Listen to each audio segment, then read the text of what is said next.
নমস্কার বন্ধুরা, আমি কাকলি। আশা করি তোমরা সকলেই খুব ভালো আছো। আমিও ভালো আছি। দেখে বুঝতেই পারছো পাকা পাকা কুল নিয়ে বসে গেছি।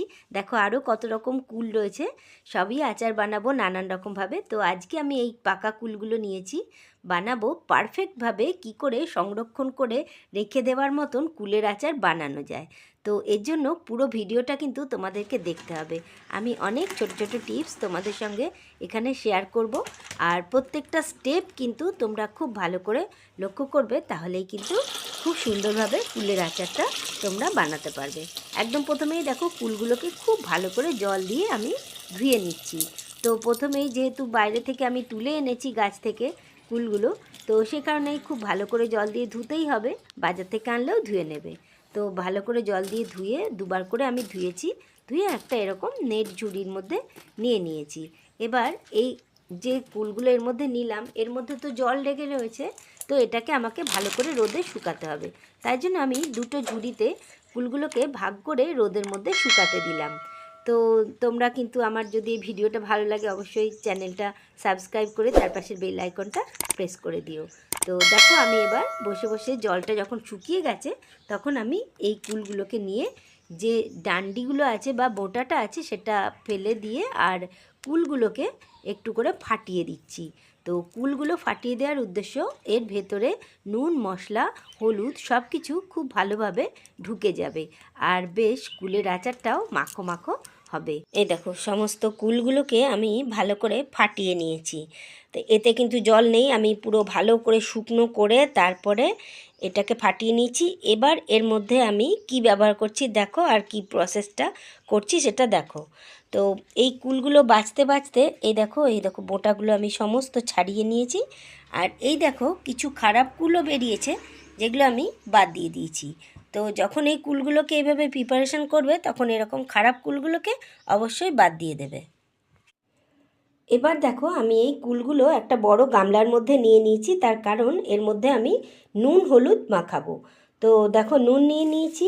ভালো করে এই যে নুন আর হলুদটা দেবো, এটাতে কী হবে, নুনটা এই কুলের মধ্যে ভালো করে বসবে। নুন দিয়ে দিলাম আর দিয়ে দিচ্ছি হলুদ। তো নুন হলুদ দিয়ে মাখিয়ে আমি এবার এটাকে রোদে রেখে দেবো মোটামুটি 3-4 ঘন্টা। তারপরে কি প্রিপারেশন করব সেটা তোমাদেরকে দেখাবো। এই প্রিপারেশনটা কিন্তু অবশ্যই করবে, এতে কুলটা মানে ভালো থাকবে ভেতর থেকে, আর নুন হলুদ মশলা সব কিছু খুব সুন্দরভাবে ঢুকে যাবে। এ দেখো আমার উঠোনে রোদ আছে, তাই আমি এই রোদেই রেখে দিলাম গামলাটা ধরে। এই দেখো কুলগুলো নুন হলুদ মাখানো অবস্থা থেকে আমি রোদ থেকে তুলে এনে রেখেছি। এবার আমি এটাকে বানাবো। এটা আমি 6-7 ঘন্টা মতন রোদ্দুরে রেখে দিয়েছিলাম, এতে নুন হলুদটা ভালো বসে গেছে। তো চলো এর পরের স্টেপটা কি করতে হবে সেটা দেখাই। দেখো এখানে নিয়ে নিয়েছি মশলা। কি কি মশলা লাগছে তোমাদেরকে একটু দেখিয়ে দিই। এখানে আমি নিয়েছি বড় 1 টেবিল চামচ জিরে, এখানে নিয়েছি 1 টেবিল চামচ ধনে, এখানে 1 টেবিল চামচ মৌরি, আর এটা নিয়েছি একটু 5 ফোড়ন, এটা নিয়েছি গোলমরিচ আর 4টে শুকনো লঙ্কা। তো এগুলোকে আমাকে শুকনো খোলায় একটু ভেজে নিতে হবে। গ্যাসে একটা কড়াই বসিয়ে দিয়েছি, দিয়ে গরম হতে দিয়েছি। এবার আমি প্রথমেই দিয়ে দেবো শুকনো লঙ্কাগুলো। তো দেখো শুকনো লঙ্কাটা একটু নেড়ে নেব। তারপরে দিয়ে দেব আমি ধনেটা,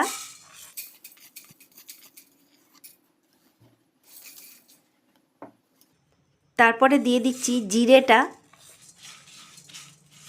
এটা একটু ভাজা যখন একটু গরম মতন যখন হয়ে যাবে, তখন আমি এর মধ্যে দিয়ে দেব মৌরিটা,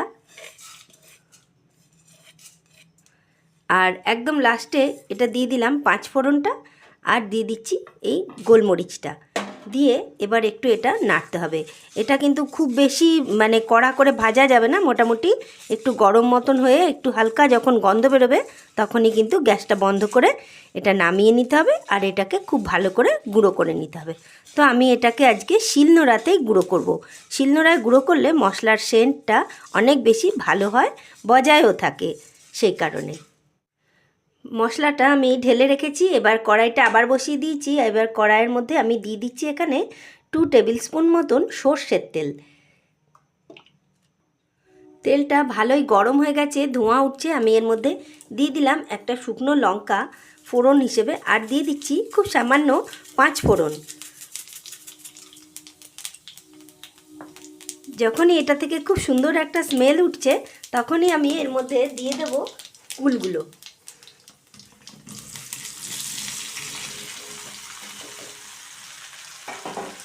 এবার এটাকে আমাকে কিন্তু খুব ভালো করে নেড়ে নিতে হবে, খুব বেশিক্ষণ না, জাস্ট 2-3 মিনিট নাড়লেই এটা হয়ে যাবে।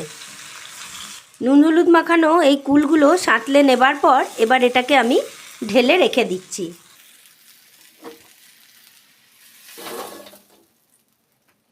গ্যাসে আবার কড়াইটা বসিয়ে দিলাম। এবার এই কড়াইটার মধ্যে আমি কিছুটা জল দিয়ে দিলাম। এই জলটা ফুটতে দেব। জলটা দেখো খুব ভালো করে ফুটছে, জলটা কিন্তু একদমই কাঁচা নেই। এই অবস্থায় আমি এই দেখো 1 ডিব্বা গুড় নিয়েছি, এটা হলো আখের গুড়।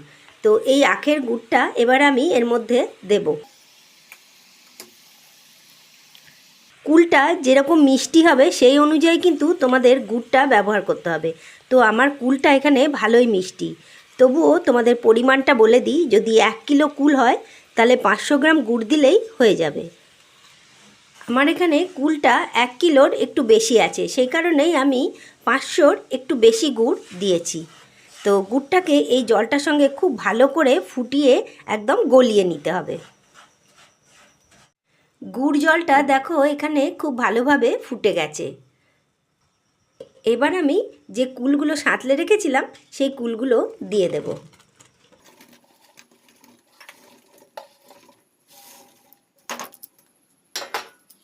খুব ভালোভাবে এটাকে নাড়তে হবে, আর এটাকে বেশি আঁচে প্রথমে রেখে দিতে হবে যাতে খুব ভালোভাবে ফুটে গুড়েতে কুলেতে মিশে যায়।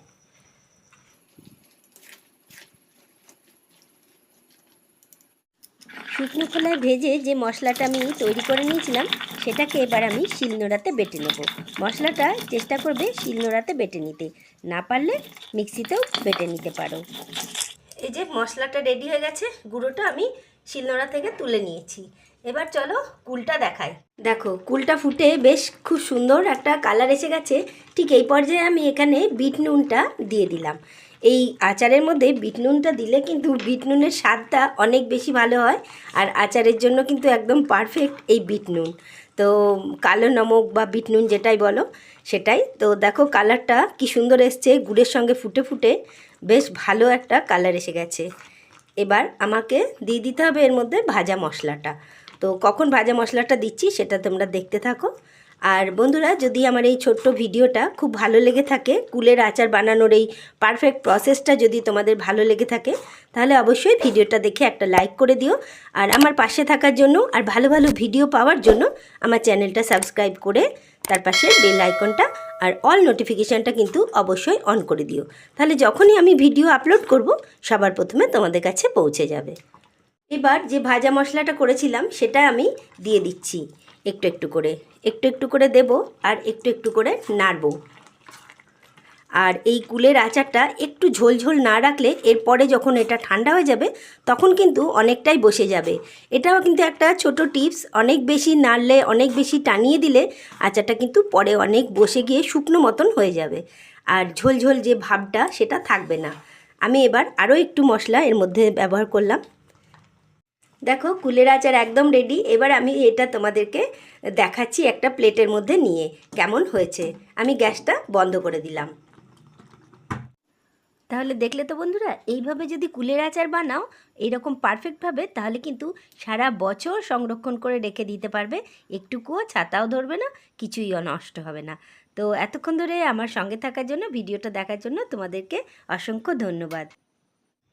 এই দেখো তৈরি হয়ে গেল আমার পারফেক্ট কুলের আচার। তো কেমন হয়েছে? কুল আর এই যে গুড় দিয়ে যে আচারটা, এটা কিন্তু খেতে অসাধারণ স্বাদ লাগে। এইভাবে যদি মিষ্টি কুলের আচার বানিয়ে নিতে পারো। এতক্ষণ ধরে সঙ্গে থাকার জন্য অসংখ্য ধন্যবাদ। আবার দেখা হবে নতুন ভিডিওতে।